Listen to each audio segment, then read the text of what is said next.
You were not born to be noticed. You were born to be necessary. Stop right there. I know what you're thinking. You're thinking I'm about to tell you to hide, to shrink, to disappear into some false humility that makes you feel spiritual but keeps you stuck. No, that's not what I'm saying. What I'm saying is this: the world is addicted to announcement, but greatness is married to silence. You want to be great? Then shut up and build.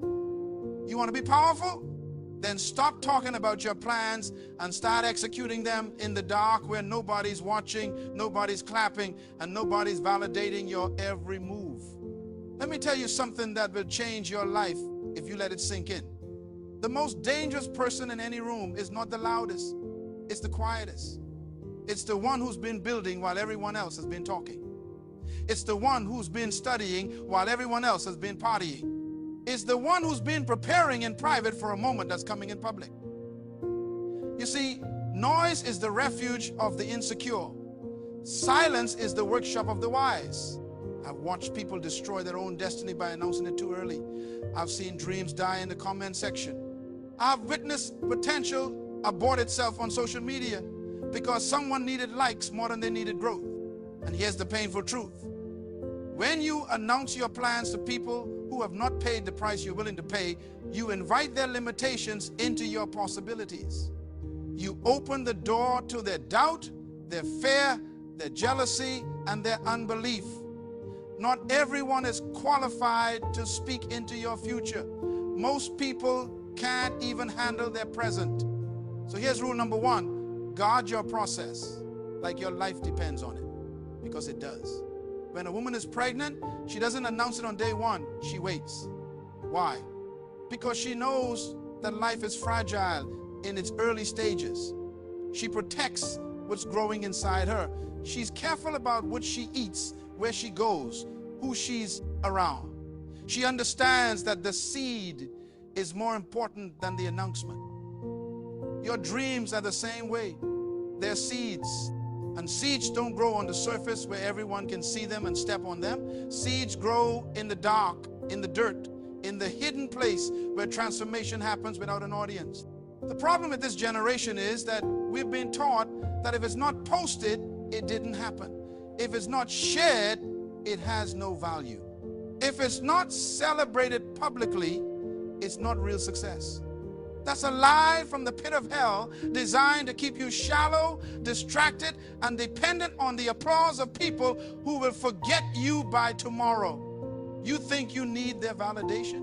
You don't. You think you need their approval? You don't. What you need is discipline.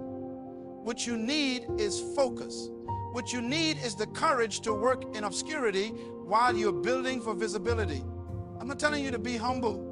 Humility is not weakness. Humility is not hiding your gifts. Humility is knowing where your gifts came from and refusing to prostitute them for attention. There's a difference between confidence and arrogance. Confidence says, I know who I am, and I don't need to prove it to you. Arrogance says, I need you to know who I am because I'm not sure myself. Let me take you somewhere. Imagine a lion in the jungle. The lion does not announce its presence. The lion does not roar before it hunts. The lion moves silently, strategically, patiently. The roar comes after the victory, not before. But look at the dog. The dog barks at everything. The dog barks at the mailman, at the wind, at its own shadow. Noise without power. Announcement without authority.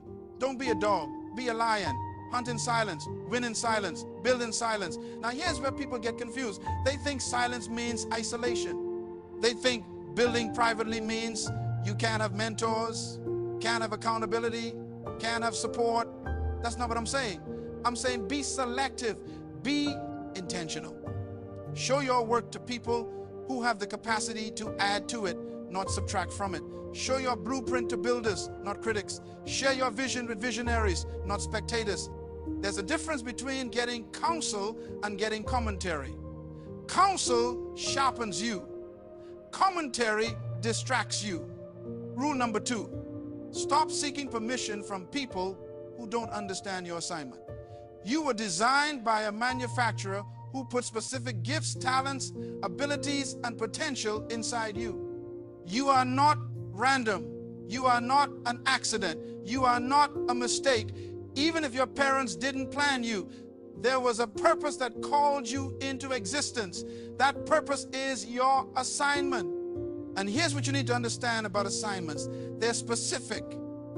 They're customized. They're unique. What you're called to do, nobody else can do exactly the way you can do it. Your fingerprint is different from every other fingerprint in history. Your DNA is different. Your voice is different. Your perspective is different. So why are you trying to get approval from people who aren't even on your path? I've seen incredibly gifted people waste decades of their lives waiting for someone to tell them they're ready, waiting for someone to give them a chance, waiting for someone to open a door. And meanwhile, they have the tools to build their own door, but they're too busy knocking on someone else's. Let me tell you something that's going to sting a little bit. If you're waiting for permission, you're living below your potential. If you need validation to start, you're not ready to finish.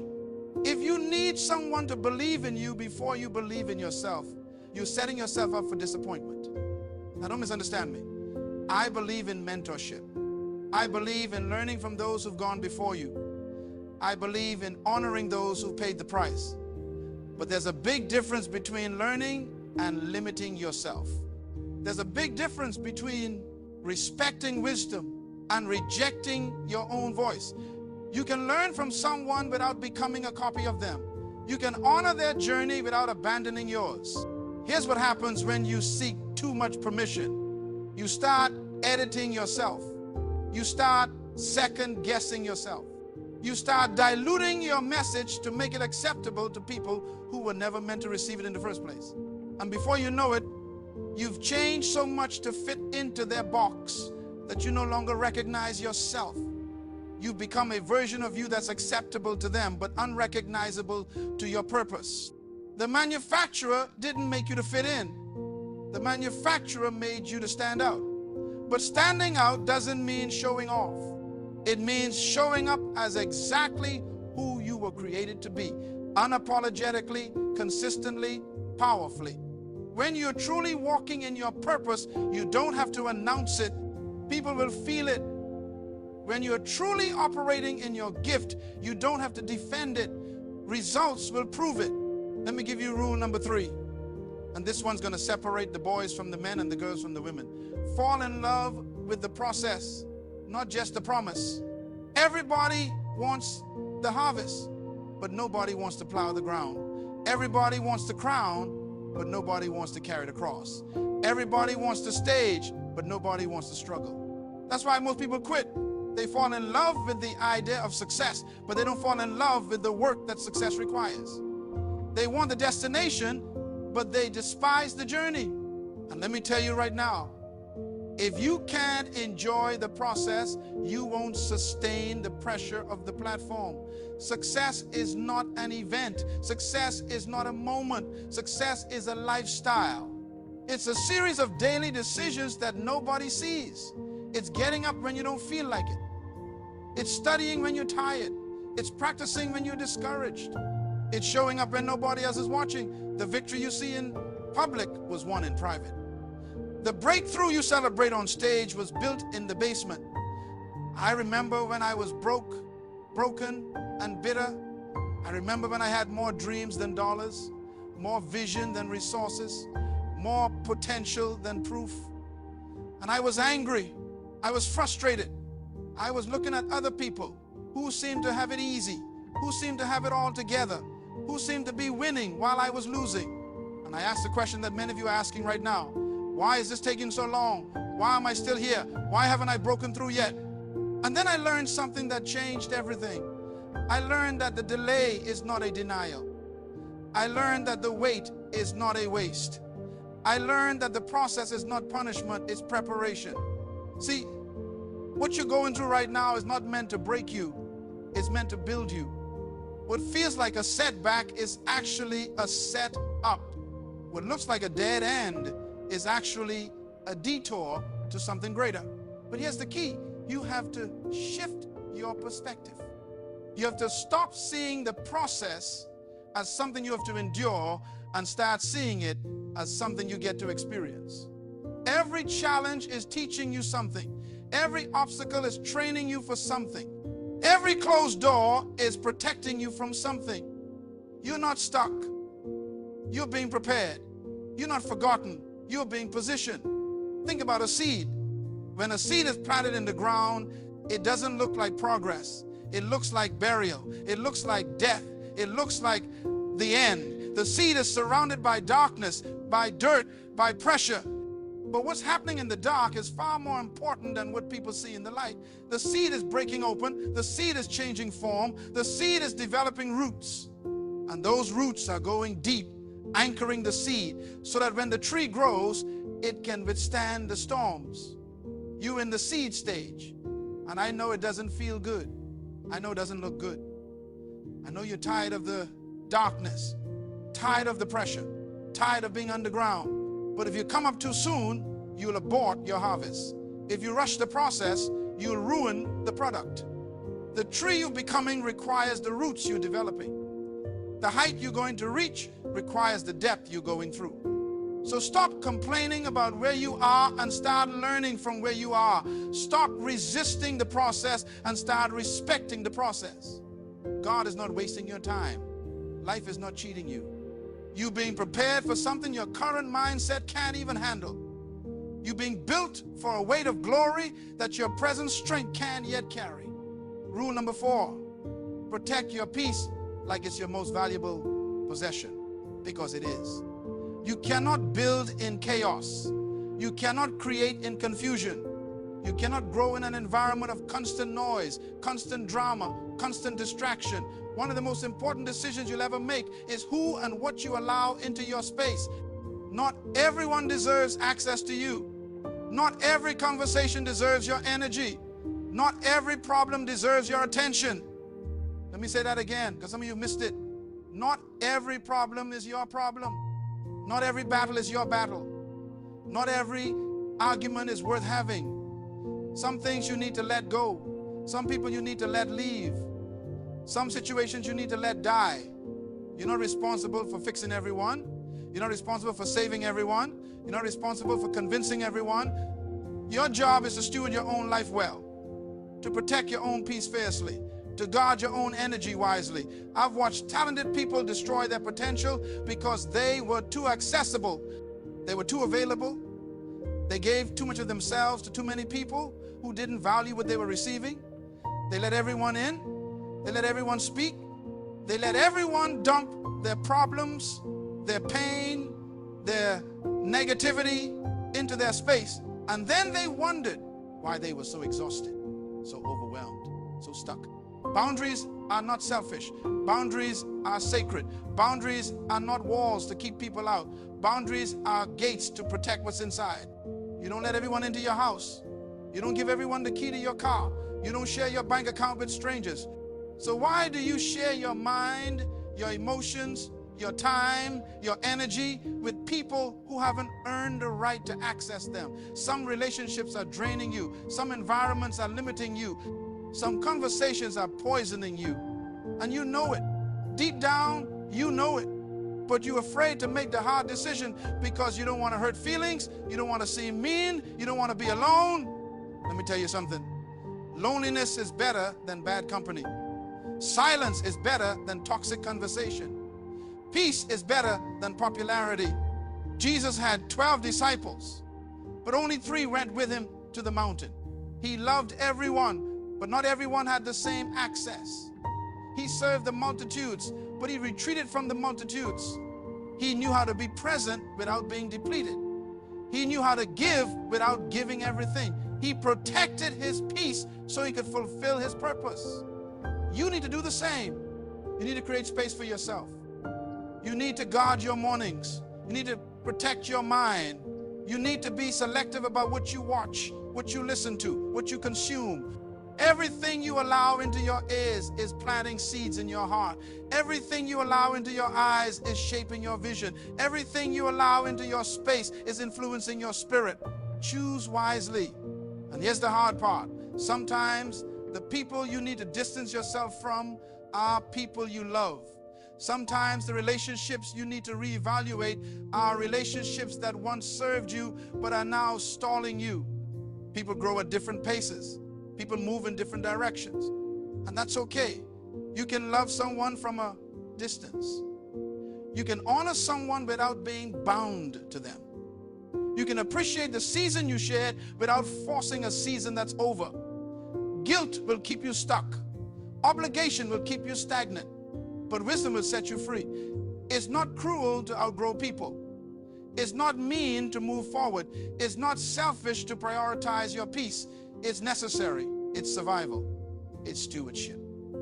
Now here's the final rule, and this is the one that ties everything together. Commit to becoming who you are, not what they expect. The greatest tragedy in life is not death. The greatest tragedy in life is living your entire life as someone else. The greatest waste is not failure. The greatest waste is succeeding at something you were never called to do. The greatest pain is not rejection. The greatest pain is accepting yourself based on someone else's rejection. You were born as an original, but most people die as a copy. They spend their whole lives trying to be someone else, trying to fit someone else's mold, trying to meet someone else's expectations. And in the process, they lose themselves. They forget who they are. They forget why they're here. They forget what they were created to do. Listen to me carefully. You are not here to live up to anyone's expectations. You are not here to fulfill anyone's agenda. You are not here to become what your parents wanted, what your friends expected, what society demanded. You are here to discover who you were before the world told you who to be. You are here to uncover the person you were designed to become before fear, before doubt, before comparison convinced you to be someone else. The enemy of your destiny is not opposition. The enemy of your destiny is imitation. When you try to be like someone else, you insult your creator.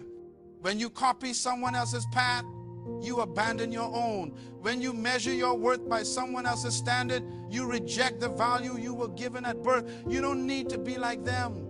You need to be like you. The world doesn't need another copy. The world needs the original version of you, the full version, the unedited version, the unapologetic version, the version that's not performing, not pretending, not pandering, the version that's powerful because it's pure, the version that's authentic because it's aligned. Here's what happens. When you commit to being yourself, you stop competing and you start creating. You stop comparing and you start contributing. You stop imitating and you start innovating. You realize that your lane is your lane. Your race is your race.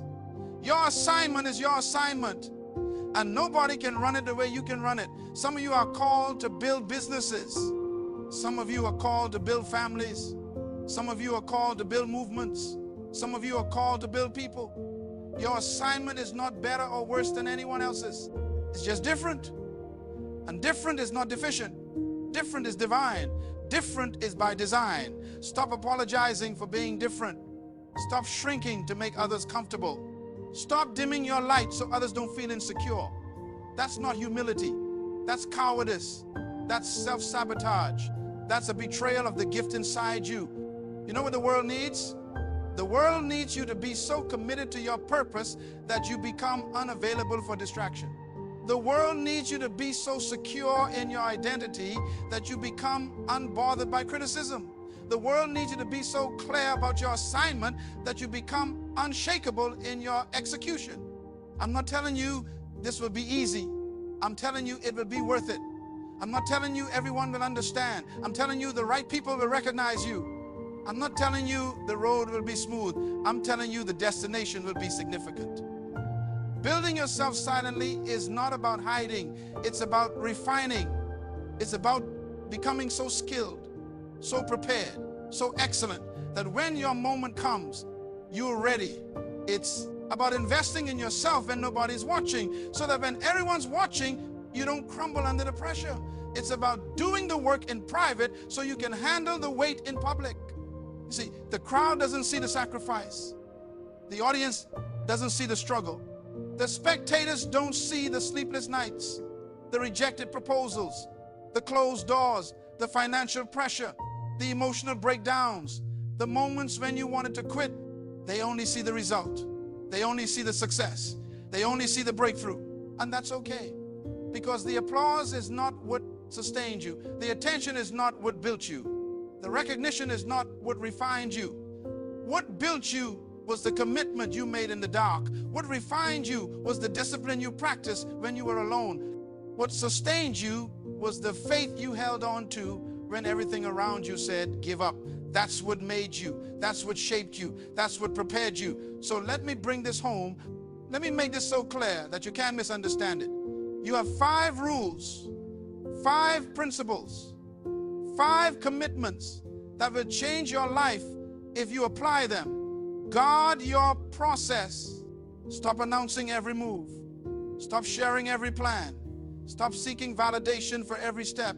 Build in silence. Grow in obscurity. Prepare in private. Stop seeking permission. You don't need everyone's approval. You don't need everyone's blessing. You don't need everyone's agreement. Move with confidence. Move with clarity. Move with conviction. Fall in love with the process. Stop being obsessed with the outcome and start being committed to the journey. Embrace the grind. Respect the wait. Trust the timing. Protect your peace. Cut off what drains you. Distance yourself from what distracts you. Guard what sustains you. Your peace is your power. Your environment is everything. Your circle determines your success. Become who you are. Stop trying to be like them. Stop measuring yourself by their standards. Stop living for their approval. You are enough. You are ready. You are called. These 5 rules are not suggestions. They're requirements. They're not optional. They're essential. If you want to build a life that matters, if you want to create something that lasts, if you want to fulfill the purpose you were born for, you have to commit to these principles. And let me tell you what's going to happen when you do. You're going to lose some people. Some people won't understand why you're not as available as you used to be. Some people won't like that you're no longer seeking their approval. Some people will call you proud, arrogant, distant. Let them.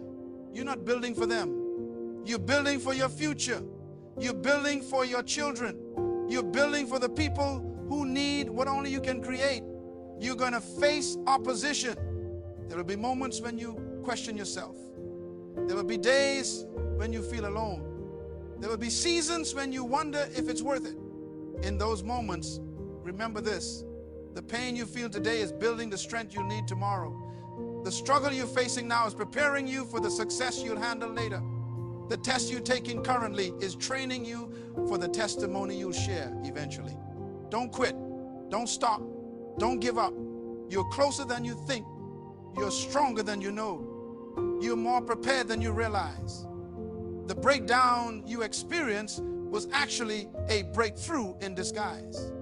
The disappointment you faced was actually a divine appointment to redirect you. The delay you're frustrated with is actually a divine strategy to protect you. Everything is working together. Everything is working for you. Everything is working in your favor, even when it doesn't look like it, even when it doesn't feel like it. Trust the process. Trust the timing. Trust the plan. You were not born to blend in. You were born to stand out. You were not created to follow. You were created to lead. You were not designed to be ordinary. You were designed to be extraordinary. And extraordinary doesn't mean flashy. Extraordinary means exactly what the word says. Extraordinary. Beyond ordinary. Above ordinary. More than ordinary. So build yourself silently. Build yourself strategically. Build yourself seriously. Work when they're sleeping. Study when they're scrolling. Prepare when they're partying. Invest when they're spending. Save when they're splurging. Grow when they're coasting.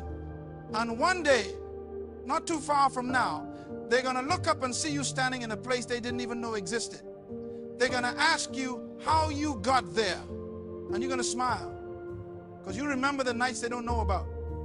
You remember the sacrifices they didn't see. You remember the prayers they didn't hear. You remember the work you did in silence while they were making noise. That's the power of building silently. That's the beauty of trusting the process. That's the reward of becoming who you are. You don't have to announce your greatness. Your life will declare it. You don't have to defend your calling. Your fruit will prove it. You don't have to fight for your seat. Your preparation will secure it. So go, build, create, become. Do it silently. Do it seriously. Do it successfully. The world is waiting for who you're becoming. Your purpose is waiting for your preparation. Your destiny is waiting for your decision. Stop waiting for permission. Stop seeking validation. Stop making excuses. Start right now. Start right where you are. Start with what you have. Build yourself silently with these 5 rules and watch how loudly your life will speak